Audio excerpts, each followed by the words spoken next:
Welcome है आप सभी का तनु क्लासेस 8 को में। तो आज के इस वीडियो में ज्योग्राफी का चैप्टर 1 जिसका नाम है मानव भूगोल प्रकृति एवं विषय क्षेत्र का सब्जेक्टिव क्वेश्चन लॉन्ग टाइप और शॉर्ट टाइप यानी लघु और दीर्घ दोनों प्रकार के सब्जेक्टिव क्वेश्चन को सॉल्व करेंगे। इससे पहले हम लोगों ने इस चैप्टर का theory plus objective question plus short type का क्वेश्चन को भी सॉल्व किया है। तो इस चैप्टर के अंतर्गत जितने सारे क्वेश्चन को हम लोग सॉल्व करेंगे सब्जेक्टिव क्वेश्चन काफ़ी इंपॉर्टेंट है क्योंकि ये सभी बोर्ड एग्जाम में पूछे जा चुके हैं। इसलिए मैं चाहूँगा कि आप ध्यानपूर्वक देखेंगे और नोट बनाने का प्रयास करेंगे, अन्यथा आपको वीडियो देखने का कोई फायदा नहीं रहेगा। तो चलिए स्टार्ट करते हैं। आपका टॉपिक यहां से स्टार्ट होता है क्वेश्चन नंबर 13 से, क्योंकि क्वेश्चन नंबर 12 तक हम लोगों ने एक वीडियो के अंतर्गत सभी क्वेश्चंस को यानी क्वेश्चन नंबर 12 तक जो शॉर्ट क्वेश्चन है उसको हम लोगों ने सॉल्व कर लिया है, कवर कर लिया है। तो टॉपिक आपका स्टार्ट होता है क्वेश्चन नंबर 13 से। क्वेश्चन क्या कह रहा है कि आर्थिक भूगोल के उपक्षेत्र क्या क्या हैं, ये भी आपको बोर्ड एग्जाम में पूछा जाता है। ये मैंने आप लोगों को थ्योरी में बताया है कि आर्थिक भूगोल के उपक्षेत्र संसाधन भूगोल, उद्योग भूगोल, कृषि भूगोल है। ठीक है, उपक्षेत्र का मतलब होता है सब ब्रांच। ठीक है, जैसे कि हम लोगों ने साइंस के अंतर्गत यानी सामाजिक विज्ञान के अंतर्गत क्या क्या आ जाते हैं, अर्थशास्त्र, भूगोल, हिस्ट्री, पॉलिटिकल, ये सब आ जाते हैं। उसी तरह आर्थिक भूगोल के उपक्षेत्र के अंतर्गत क्या क्या आते हैं, संसाधन भूगोल, उद्योग भूगोल और कृषि भूगोल आते हैं। ठीक है, इस प्रकार आपको शॉर्ट टाइप का आंसर देना है, यानी शॉर्ट क्वेश्चन होगा तो शॉर्ट में आपको आंसर देना पड़ेगा। ठीक है, ये नहीं कि लॉन्ग खींच दिए, क्योंकि लॉन्ग ज्यादा करेंगे आपको वहां आपको लिमिट लगा दिया जाएगा कि इतना से इतना शब्दों के बीच इस शॉर्ट क्वेश्चन का आंसर दें। ठीक है, तो उसको याद में उसको ध्यान में रखते हुए आपको आंसर देना है। अब चलिए नेक्स्ट क्वेश्चन क्या पूछा गया है कि रेडिकल विचारधारा क्या है। रेडिकल विचारधारा के बारे में आप लोगों को मैंने थ्योरी में पढ़ाया है कि रेडिकल विचारधारा जो है इसी को आमूलवादी विचारधारा बोलते हैं। यानी इसका दो नाम है, पहला नाम रेडिकल विचारधारा, दूसरा नाम क्या है, आमूलवादी विचारधारा। ठीक है, अगर रेडिकल या फिर आमूलवादी बोले या फिर रेडिकल बोले, ठीक है, तो ये दोनों का मतलब एक ही होगा, रेडिकल विचारधारा। और इस विचारधारा के नाम से जाना जाता है, यानी आमूलवादी विचारधारा के नाम से इसको जाना जाता है। और इस विचारधारा के अंतर्गत गरीबी यानी निर्धनता जिसको बोलते हैं के कारण बंधन, यानी के कारण से बंधन यानी मजबूरी। बंधन का मतलब क्या हो गया, गरीबी से एक तरह से मजबूरी आ जाती है इंसान के बीच, इंसानों को बहुत सारी मजबूरी का सामना करना पड़ता है। तो जो है बंधन तथा सामाजिक असमानता की व्याख्या हेतु मार्क्स के सिद्धांत का प्रयोग किया जाता है। यानी रेडिकल विचारधारा यानी आमूलवादी विचारधारा वो विचारधारा है जिसमें गरीबी और सामाजिक असमानता का व्याख्या यानी एक्सप्लेन किया जाता है। किसको फॉलो करते हुए, किसको प्रयोग करते हुए, मार्क्स के सिद्धांत का प्रयोग करते हुए, मार्क्स के सिद्धांत को फॉलो करते हुए सामाजिक असमानता और गरीबी के बारे में अध्ययन करना ही क्या कहलाएगा, रेडिकल विचारधारा। फिर मैं दोहरा रहा हूं, आप ध्यान से सुनेंगे। रेडिकल विचारधारा ऐसी विचारधारा है जिसमें सामाजिक मतलब असमानता और गरीबी का व्याख्या किया जाता है, एक्सप्लेन किया जाता है मार्क्स के सिद्धांत का प्रयोग करते हुए, मार्क्स के सिद्धांतों को फॉलो करते हुए। ठीक है, इस प्रकार आपको आंसर देना है। रेडिकल विचारधारा के बारे में अगर पूछा जाए शॉर्ट टाइप क्वेश्चन तो शॉर्ट में आपको आंसर देना है। अब चलिए नेक्स्ट क्वेश्चन क्या पूछा गया कि मानवतावादी विचारधारा के बारे में आप क्या समझते हैं। मानवतावादी का मतलब हो जाएगा मानव के हित में, मानव के कल्याण में, मानव के भलाई में। ठीक है, तो ये जो विचारधारा ये खुद मानव पर ही केंद्रित है, यानी मनुष्य के ऊपर ही ये जो विचारधारा है मानवतावादी उसी पर केंद्रित है, उसी पर सेंटर्ड है। तो मानवतावाद का मतलब क्या हो जाता है, मानवतावाद से निकला है मानवतावादी। ठीक है, तो मानवतावाद जो होता है मानव मूल्यों और चिंताओं पर ध्यान इकट्ठा करने वाला अध्ययन या विश्लेषण को कहते हैं। मानवतावाद क्या होता है कि मानवतावाद के अंतर्गत मानव के अंतर्गत आदमी के अंतर्गत आदमी के साथ मनुष्य के साथ जो भी चिंता होती है, जो भी उनके साथ दुर्घटना घटती है, जो भी प्रॉब्लम्स होते हैं, जो भी मानव का वैल्यू है, वो सारे चीज को अध्ययन करना ही क्या कहलाएगा, विश्लेषण करना ही क्या कहलाएगा, मानवतावाद कहलाएगा। या फिर वो सारे चीज को अध्ययन करने के लिए जो ध्यान इकट्ठा किया जाता है उसी को क्या कहलाएगा, मानवतावाद कहलाएगा। ठीक है, शिक्षा प्रणाली में इस प्रकार सुधार होनी चाहिए। जैसे एग्जाम्पल के रूप में यहाँ आपको दिया गया है मानवतावादी विचारधारा कैसे आप समझेंगे। जैसे यहाँ एग्जाम्पल के रूप में जैसे शिक्षा प्रणाली में इस प्रकार सुधार होनी चाहिए जिससे छात्रों का सामाजिक, सांस्कृतिक तथा बौद्धिक आदि यानी समग्र विकास, पूरा विकास, चौतरफा विकास रूप से हो सके, चौतरफा विकास हो सके। मानवतावादी विचारधारा का संबंध मानव कल्याण के स्थानिक प्रतिरूप से है। यानी मानवतावादी विचारधारा ऐसी विचारधारा जिसमें मानव कल्याण के बारे में सोची जाती है, मानव की भलाई के बारे में सोची जाती है, मानव का जीवन कैसे अच्छा हो, मानव के पास कोई प्रॉब्लम ना हो, कोई प्रॉब्लम हो भी तो उनका सोल्यूशन कैसे निकले, ये सारा चीज़ का जो स्टडी किया जाता है उस किसके अंतर्गत, मानवतावादी विचारधारा के अंतर्गत। ठीक है, तो ये हो गया आपका शॉर्ट क्वेश्चन। अब चलिए नेक्स्ट क्वेश्चन क्या पूछा गया कि मानव भूगोल की प्रकृति पर संक्षिप्त टिप्पणी करें। बोर्ड एग्जाम में आपको शॉर्ट क्वेश्चन आया, तो संक्षिप्त टिप्पणी का मतलब होता है संक्षिप्त यानी छोटा सा आप नोट लिखिए, छोटा सा आप टिप्पणी कीजिए, छोटा सा नोट लिखिए। नोट लिखते हैं ना आप लोग कॉपी में, यानी कोई भी टॉपिक को नोट करते हैं तो वो टॉपिक पर यानी मानव भूगोल की प्रकृति पर छोटा सा आप टिप्पणी करें, मतलब नोट करें। ठीक है, नोट लिखें। तो इस प्रकार आपको आंसर देना है कि भूगोल की प्रमुख शाखा के रूप में मानव भूगोल मानवीय घटकों का अध्ययन करता है। ठीक है, मानव भूगोल का ऐसा ब्रांच, ऐसा शाखा जिसके अंतर्गत मानव का अध्ययन किया जाता है, मानव का विस्तृत अध्ययन किया जाता है, मानव के बारे में विस्तृत जानकारी प्रदान की जाती है, उसी को क्या बोलेंगे, मानव भूगोल बोलेंगे। ठीक है, मानव और पर्यावरण के पारस्परिक संबंधों का अध्ययन मानव भूगोल के अध्ययन का केंद्र बिंदु है। यानी जो मतलब जो मेन फोकस जो है किस पर है, मानव और पर्यावरण के बीच कैसा संबंध है, ये दोनों एक दूसरे पर कैसे डिपेंडेंट हैं, ये दोनों एक दूसरे को कैसे हानि पहुंचाते हैं, या फिर ये दोनों पर्यावरण और मानव के बीच जो संबंध है अच्छा है बुरा है, ये सारा चीज का जो स्टडी किया जाता है मानव भूगोल के अंतर्गत किया जाता है, और यही फोकस पॉइंट है मानव भूगोल का, ह्यूमन ज्योग्राफी का। ठीक है, तो जिस प्रकार वनस्पति विज्ञान का संबंध पौधों से है, उसी प्रकार मानव भूगोल का संबंध मानव से है। सिंपल सी बात है, तो इसी तरह से आपको आंसर देना है। अब चलिए नेक्स्ट क्वेश्चन क्या पूछा गया है कि कल्याणपरक विचारधारा क्या है। देखिए इस वीडियो के अंतर्गत जितने सारे क्वेश्चन हम लोग सॉल्व कर रहे हैं वो सारे क्वेश्चन बोर्ड एग्जाम की दृष्टि से काफी महत्वपूर्ण है, और ये चैप्टर का जो थ्योरी है, theory plus objective question plus subjective question, इससे पहले हम लोगों ने शॉर्ट क्वेश्चन को भी सॉल्व किया है। ठीक है, ये सारे क्वेश्चन से काफ़ी इंपॉर्टेंट है, और जितने सारे जो भी चीज़ है theory plus objective question plus short question, तो वो सारे चीज़ का जो मतलब वो सारा वीडियो का आपको लिंक इसी वीडियो के डिस्क्रिप्शन में दे दिया जाएगा, आप वहाँ से देख सकते हैं। ठीक है, तो कल्याणपरक विचारधारा क्या है इसको आप समझेंगे। तो इस विचारधारा की उत्पत्ति पूंजीवाद के कारण हुई है। पूंजीवाद आप समझते हो ना, यानी कैपिटलिज्म, जैसे कि अमेरिका क्या है पूंजीवाद को फॉलो करता है, पूंजीवादी अर्थव्यवस्था है, तो पूंजीवाद की जो आइडियोलॉजी है उसी के कारण कल्याणपरक विचारधारा अपना अस्तित्व में आई है। इसमें मानव की वित्तीय स्थिति का अध्ययन किया जाता है, कहाँ कैसे, ये सभी जो है इस विचारधारा के मुख्य बिंदु हैं। तो कल्याणपरक विचारधारा आप समझ लिए। देखिए आप नोट नहीं बनाए हैं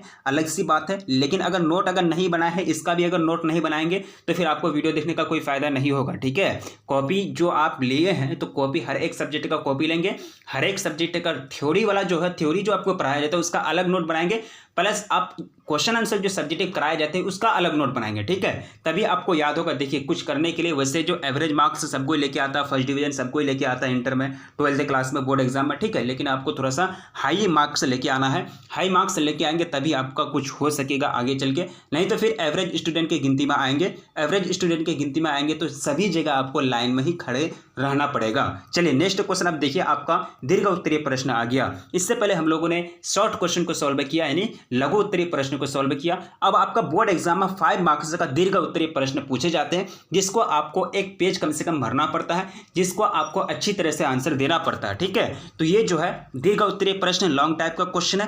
क्वेश्चन आपका आया बोर्ड एग्जाम में कि मानव के प्राकृतिकरण की व्याख्या कीजिए। यह आपका एनसीईआरटी बुक का क्वेश्चन है, काफी इंपॉर्टेंट क्वेश्चन है। एनसीईआरटी क्वेश्चन अगर सब्जेक्टिव क्वेश्चन आप सॉल्व कर लिए, अगर आप अच्छी तरह से याद कर लिए, तो आपको कोई टेंशन लेने की जरूरत नहीं है, ये मैं बोलता हूं, क्योंकि जो प्रीवियस ईयर के जो बच्चे एग्जाम दिए वो सारे एक्सपीरियंस है, उन लोगों से बात हुई तो वो जो कहते हैं कि एनसीईआरटी के जो क्वेश्चन है उनको अगर जो कर लिया, उनको सॉल्व कर लिया, उनको टेंशन लेने की जरूरत नहीं है। हाँ, लेकिन समझ करके पढ़ेंगे तो बहुत अच्छी बात है।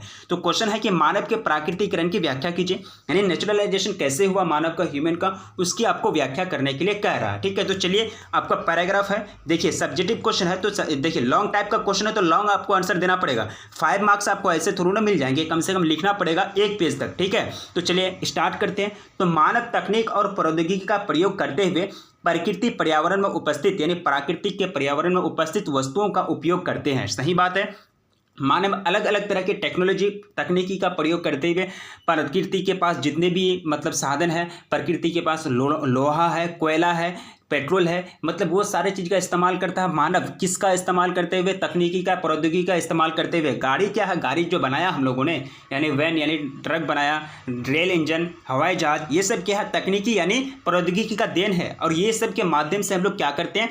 प्राकृतिक में उपस्थित, प्राकृतिक पर्यावरण में उपस्थित जो सारे वस्तुएं उसका प्रयोग करते हैं। प्राकृतिक पर्यावरण में उपस्थित लोहा है, पेट्रोलियम है, ये सारे चीज़ का हम लोग क्या करते हैं? उपयोग करते हैं। ठीक है, जिससे मानव का जीवन सुविधाजनक और सुव्यवस्थित बन गया है। सही बात है, मानव का जीवन बहुत ही ऐशो आराम जिंदगी बन गई है। पूरा एकदम बैठ करके, बैठे ही बैठे एक जगह से दूसरे जगह चल जाते हैं, बैठे ही बैठे आधा घंटा के अंदर या फिर 30 मिनट के अंदर दुनिया से कोई कोने से कोई दुनिया के कई कोने से दूसरे कोने चल जाते हैं, एक कोने से दूसरे कोने चल जाते हैं। तो ये क्या है? मतलब मानव जीवन सुविधाजनक बन गया है, सुव्यवस्थित बन गया है। प्राचीन काल में मानव बहुत कम विकास किया था, यानी प्रीवियस ईयर में देखा जाए 100 साल पहले, 2 साल पहले अगर देखा जाए तो मानव जो है बहुत ही कम क्या किया था? विकास किया था। तथा मनुष्य पूरी तरह से प्रकृति के पर्यावरण पर ही निर्भर था। यानी मनुष्य के पास पहले टेक्नोलॉजी नहीं थी, कोई दिमाग नहीं था, सिर्फ खाता पीता था। तो पहले जो पूरी तरह से पर्यावरण पर ही निर्भर था, पहले पूरी तरह से पर्यावरण पर निर्भर था, यानी जंगल में जाता था, जंगली मतलब पदार्थों को खाते थे, जानवर को मारते थे, उन्हीं को जला करके खाते थे। तो पहले डायरेक्टली प्रत्यक्ष रूप से वो किस पर निर्भर थे? प्रकृति पर ही निर्भर थे। प्राचीन मानव समाज तथा पर्यावरण के बीच पारस्परिक संबंध बहुत ही घनिष्ठ थे। यानी प्राचीन मानव समाज जो है, पहले का जो आदि मानव आप सुने हैं, आदि मानव के बारे में आपको पढ़ाया जाएगा चैप्टर 5 में, प्राथमिक क्रियाकलाप में। ठीक है, ज्योग्राफी का। ठीक है, तो प्राचीन मानव समाज जो है उसका संबंध पर्यावरण के साथ बहुत ही अच्छे थे, बहुत ही घनिष्ठ थे। ठीक है, समय के साथ साथ मानव का विकास होता गया। ठीक है, समय गुजरते गए, मानव का विकास होता गया। ठीक है, मानव आगे बढ़ते गए। ठीक है, मानव प्रकृति के नियमों को बेहतर ढंग से समझकर प्रौद्योगिकी का विकास किया। जिस प्रकार पत्थरों की आपसी घर्षण से आग का आविष्कार किया गया, उसी प्रकार डीएनए की जानकारी से बहुत सी बीमारियों का पता लगाया गया। ठीक है, सही बात है। यानी जिस प्रकार मानव जो है, आदि मानव पहले जानते थे, पहले कुछ नहीं जानते थे, उन्होंने क्या किया कि 2 पत्थर को आपस में घर्षण पैदा किया, वहां से आग निकला और आग की चिंगारी से उन्होंने बहुत सारी चीज का खोज किया, पहिए का खोज किया, डीएनए के मतलब अच्छी तरह से जानकारी हुई थी, तो तभी आदमी को पता चला कि ये बीमारी होती है, डीएनए का ये गुण होता है, तभी बहुत सारी बीमारियों का पता लगाया गया, उसका इलाज खोजा गया। ठीक है, तो ये सब क्या है कि मानव आगे चलता जा रहा है, यानी मानव का प्रकृतिकरण हो रहा है, मानव विकास कर रहा है। ठीक है, तो ये सारा चीज है मानव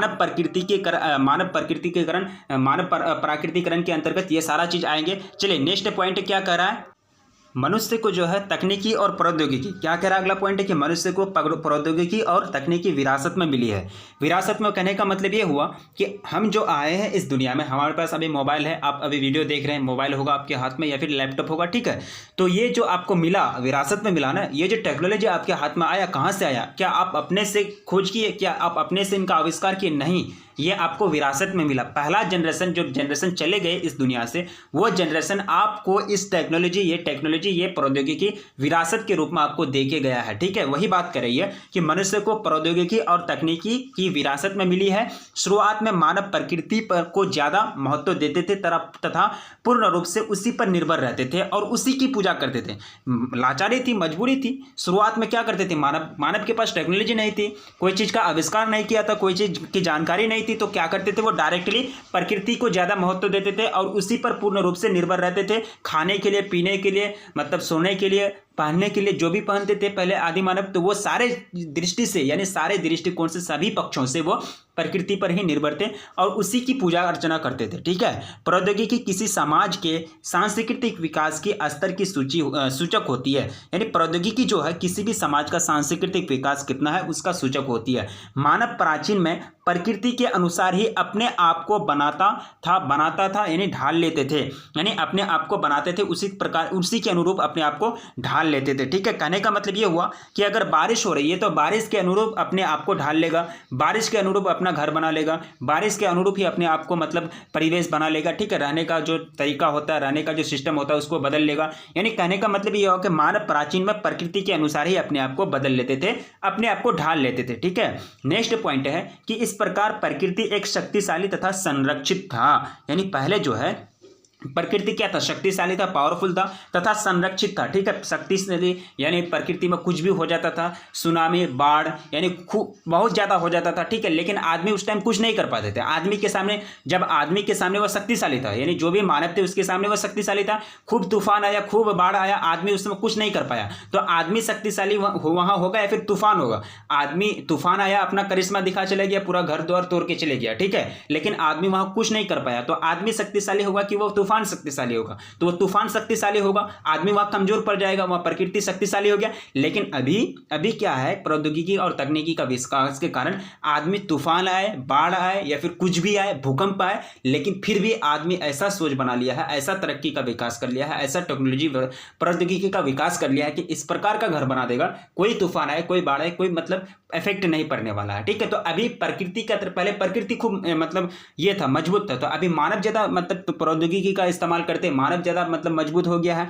अब यानी मानव भी प्रकृति के सामने बहुत ही प्रबल हो गया है। मानव भी तरह तरह के घर बनाएंगे, प्रकृति उसका मतलब कुछ नहीं कर पाते हैं, तूफान आता है उसका कुछ नहीं तोड़ पाते हैं। ठीक है, तो ये सारा चीज इसमें इंक्लूड है। ठीक है, अगला नेक्स्ट पॉइंट है कि संरक्षित था। संरक्षित का मतलब होता है रिजर्व। पहले आदमी को कुछ पता था, संरक्षित का मतलब क्या होता है। पहले देखिए, आप अगर घर में बोलते हैं कि मेरे लिए ये सामान को रख दीजिएगा, ठीक है, तो आपके लिए वो सामान संरक्षित रहेगा। ठीक है, यानी पहले जो आदमी को टेक्नोलॉजी का ज्ञान नहीं था, कोई प्रौद्योगिकी का ज्ञान नहीं था, तो पहले आदमी क्या करते थे, मतलब अपना पर्यावरण पर निर्भर रहते थे। पेट्रोलियम पहले संरक्षित था, कोयला पहले संरक्षित था। संरक्षित का मतलब होता है एकदम सुरक्षित रखा हुआ, पहले संरक्षित था, क्योंकि आदमी को जानता नहीं था। तो पहले ये क्या था, संरक्षित था, शक्तिशाली था। समझ गए, शक्तिशाली और संरक्षित कैसे। सतत पोषणीयता, सतत पोषने के लिए मानव प्रत्यक्ष रूप से प्रकृति पर निर्भर था। सतत पोषने का मतलब होता है लगातार विकास, लगातार मतलब विकास करना, लगातार पोषण की दृष्टि से विकास करना, सतत पोषणीयता कहलाएगा। और इस रूप से भी मानव जो है प्रकृति पर निर्भर था।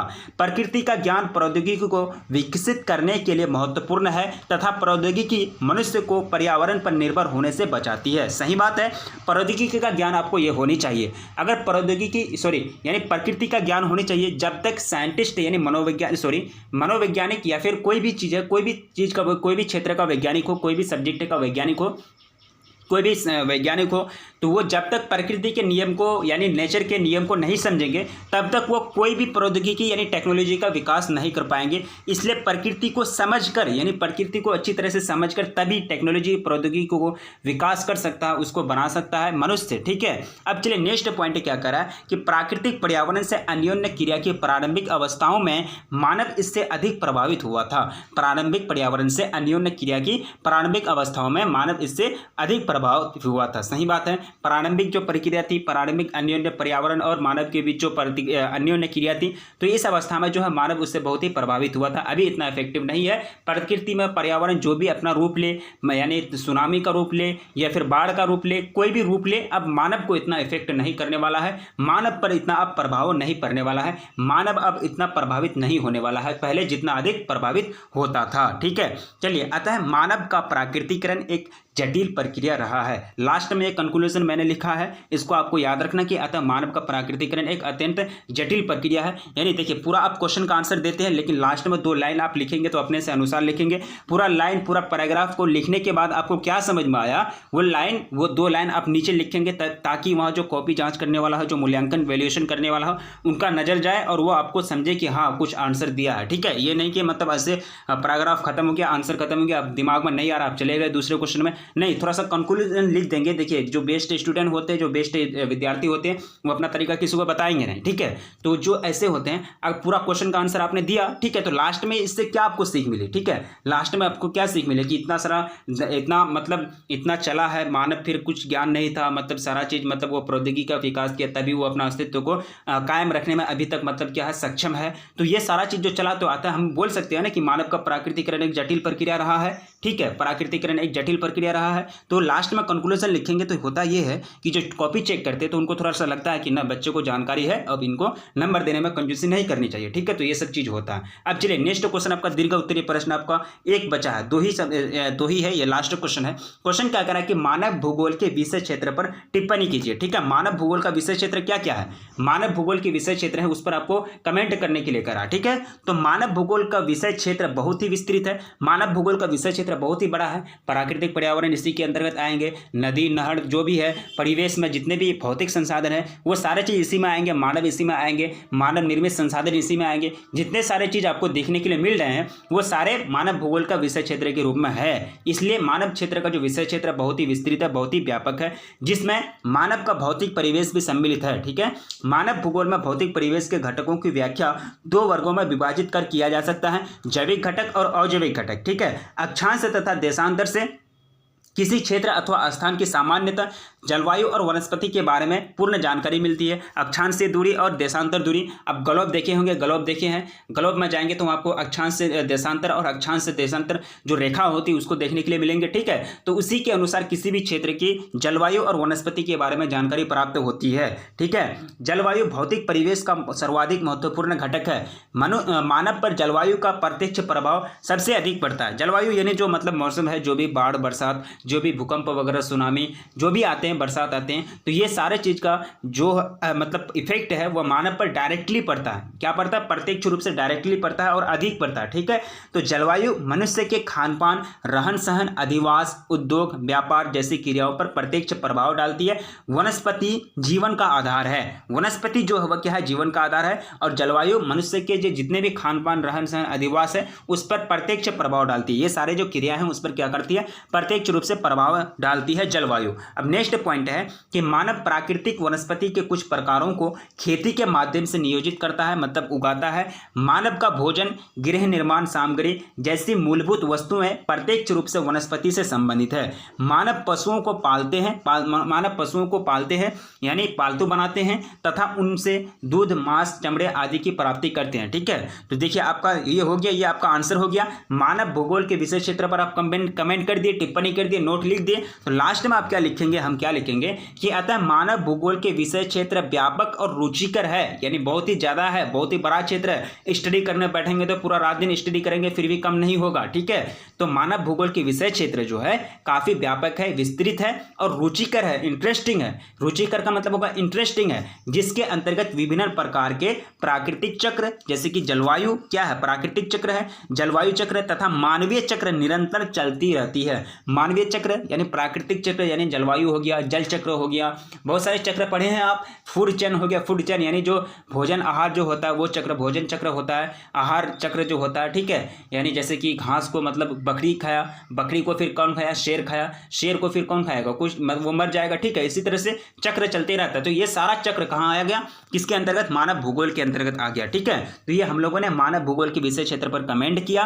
ठीक है, आपको 5 मार्क्स का बोर्ड एग्जाम में क्वेश्चन पूछे जाएंगे। 5 मार्क्स का जब क्वेश्चन पूछे जाएंगे तो आपको आंसर देना है। आंसर देने में कंजूसी नहीं करनी है, कॉपी तो भरना है। 5 मार्क्स का क्वेश्चन में आपको किसी भी हाल में कॉपी भरना है। कॉपी भरने से दूर नहीं जाना है, कॉपी भरने से बाज नहीं आना है, अन्यथा आपको 5 मार्क्स जो होता है कम से कम भी 2 नंबर भी आपको नहीं मिलेगा, 1 नंबर देके निकल जाएंगे। इसलिए आप लोगों को कंजूसी नहीं करनी है। तो ये क्या था? दीर्घ उत्तरीय प्रश्न था। इससे पहले हम लोगों ने शॉर्ट टाइप का क्वेश्चन को सॉल्व किया। कल्याणपरक विचारधारा क्या है? मानव भूगोल की प्रकृति पर संक्षिप्त टिप्पणी करें। इससे पहले मानवतावादी विचारधारा के बारे में हम लोगों ने पढ़ा। रेडिकल विचारधारा यानी आमूलवादी विचारधारा किसको बोलते हैं? मानव भूगोल के उपक्षेत्र क्या क्या है? तो ये सारे इस वीडियो के अंतर्गत हम लोगों ने कवर किया। ठीक है, इससे पहले हम लोगों ने फर्स्ट वीडियो में कवर किया था कि मानव भूगोल के उद्देश्य, निश्चयवाद, संभववाद, रेडजेल के अनुसार मानव भूगोल की परिभाषा, कुमारी सैंपल के अनुसार मानव भूगोल की परिभाषा, मानव भूगोल के पिता, उसके बाद भूगोल के कितने प्रकार हैं, भूगोल क्या है, मानव भूगोल किस प्रकार अन्य सामाजिक विज्ञानों से संबंधित है,